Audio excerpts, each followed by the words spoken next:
So recently, my Value Village find was the last video of the Konica C35s, automatics. And I was going to show how to basically change the light seals in the back.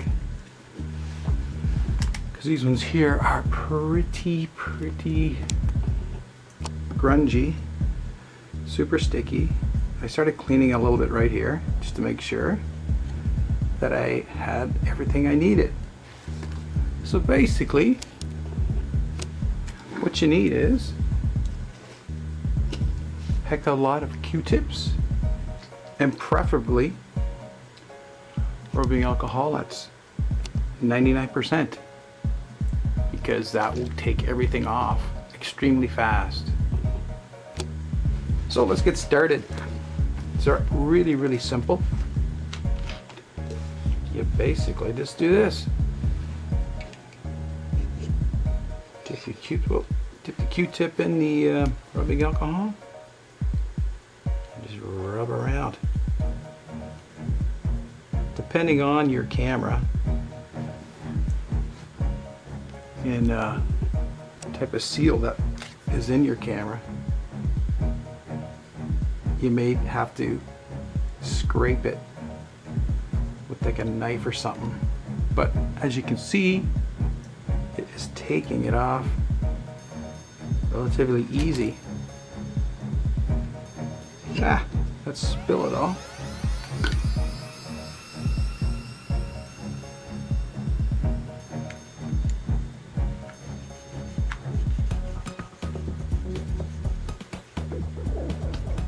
I will speed this up.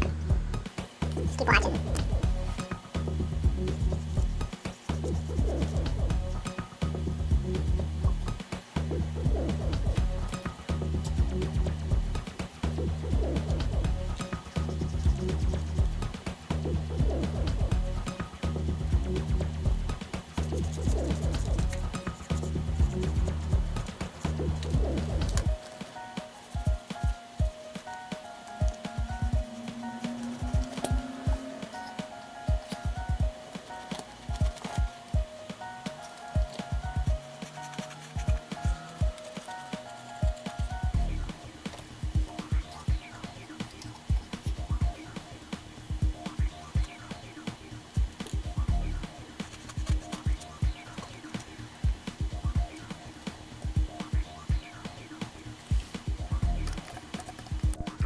So along the top here, I'm going to have to take my scissors and go along.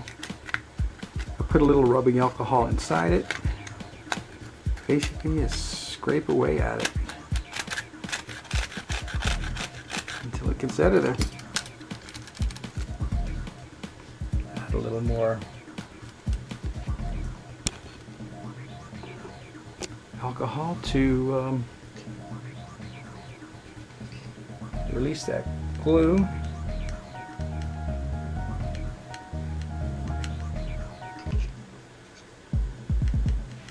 Mostly all gone now.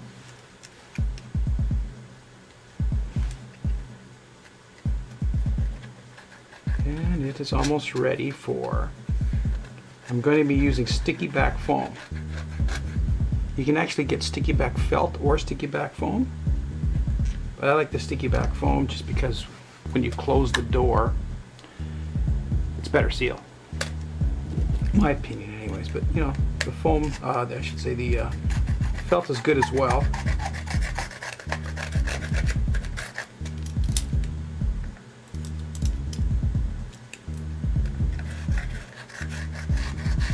This is going to be a fun camera to use.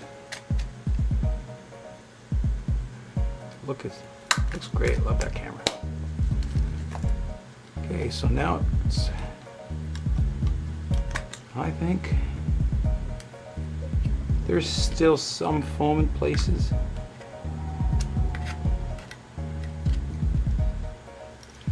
But it should be really easy to stick the foam over top. It's not going to hinder the closing of the door in any way.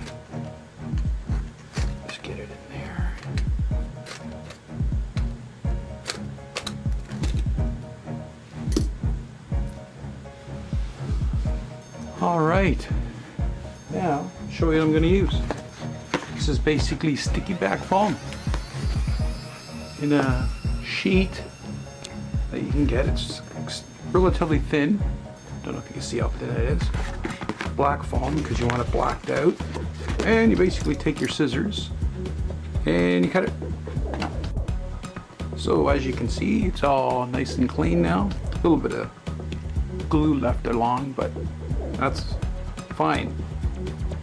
Make sure though in the corners that you get really good in the corners, because that's the transition where the foam is going to bend, and when you close the door you want it to be able to close tight. You don't want it to bend the door in any way, and then you get light leaks that way. So super easy. Yeah, get your sticky back foam,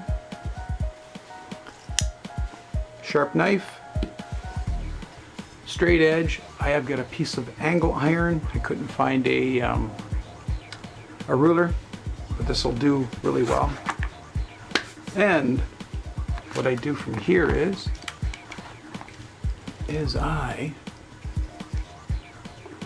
relatively simple. I take the foam, line it up to how much I'm going to need, press down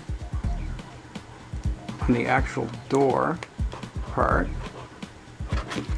and in the back leaves a slight line. I don't know if you can see that.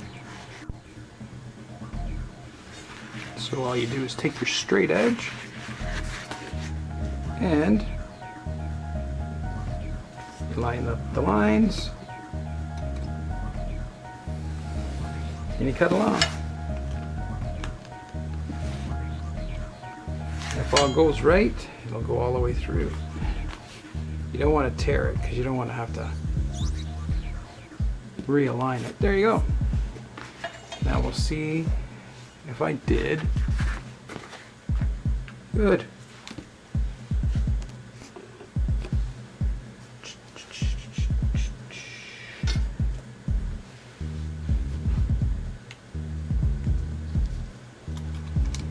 Slight. Oh, it's perfect. I don't know if you can see it, how it will fit in. So basically you cut it to length, you peel off the back, and you set it in. The tough area is going to be right up in this little area here where it's really smaller. So I will cut a piece for that and I'll put it in as well. And I will be right back once I get everything set in. So success on the light seals. As you can see, totally complete, top, bottom, and sides. And the door closes with a nice satisfying clunk. Well, there you go. There is a DIY camera light seal replacement. Perfect. Now I can get a, I just ordered a 46mm ND filter for the lens, so I can try to achieve that 2.8 out in bright daylight with this automatic. So that's my DIY Value Village find, the Konica c35 automatic 2.8 lens. Very cool. Thank you for watching. Bye for now.